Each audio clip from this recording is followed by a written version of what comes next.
Next 24 to 36 hours. Bharat আগামী 24 থেকে 36 ঘন্টার মধ্যে পাকিস্তানে সামরিক অভিযান চালাতে পারে এমন বিশ্বাসযোগ্য গোয়েন্দা তথ্য রয়েছে পাকিস্তানের হাতে। একই দিন রাতে এক জরুরি বৈঠক ও গত সপ্তাহে কাশ্মীরের প্রাণঘাতী হামলার ঘটনার জবাব দিতে নরেন্দ্র মোদী সশস্ত্র বাহিনীকে অভিযান পরিচালনার পূর্ণ স্বাধীনতা দিয়েছেন। ভারতের এই সিদ্ধান্তের পর সাংবাদিকদের সঙ্গে আলাপকালে তথ্যমন্ত্রী বলেন, ভারত পেহেলগামের ঘটনায় জড়িত থাকা ভিত্তিহীন ও বানোয়াট অভিযোগের অজুহাত দেখিয়ে আগামী 24 থেকে 36 ঘন্টার মধ্যে পাকিস্তানের বিরুদ্ধে সামরিক পদক্ষেপ নিতে চান এমন বিশ্বাসযোগ্য গোয়েন্দা তথ্য পাকিস্তানের কাছে আছে।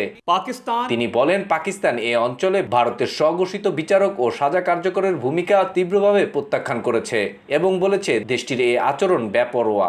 Military action against Pakistan in the next 24 to 36 hours. Ataullah সতর্ক করে বলেন, ভারতের এ ধরনের যে কোনো সামরিক অভিযানের জবাব নিশ্চিতভাবে এবং দৃঢ়তার সঙ্গেই দেওয়া হবে। যে কোনো মূল্যে পাকিস্তানের সার্বভৌমত্ব ও ভূখণ্ডগত অখণ্ডতা রাখায় দেশটির সংকল্প পূর্ণ ব্যক্ত করেন তিনি। আন্তর্জাতিক সম্প্রদায়কে অবশ্যই এই বাস্তবতা সম্পর্কে সচেতন থাকতে হবে যে পাল্টাপাল্টি উত্তেজনা সৃষ্টি এবং এর পরবর্তী পরিণতির দায়ভার সরাসরি ভারতের ওপর বর্তাবে। Such military adventurism by India would be responded to assuredly and decisively. এর আগে ভারতের প্রধানমন্ত্রী নরেন্দ্র মোদী তিন বাহিনীর প্রধান, প্রতিরক্ষা মন্ত্রী রাজনাথ সিং ও জাতীয় নিরাপত্তা উপদেষ্টা অজিত দোভালের সঙ্গে বৈঠক করেন।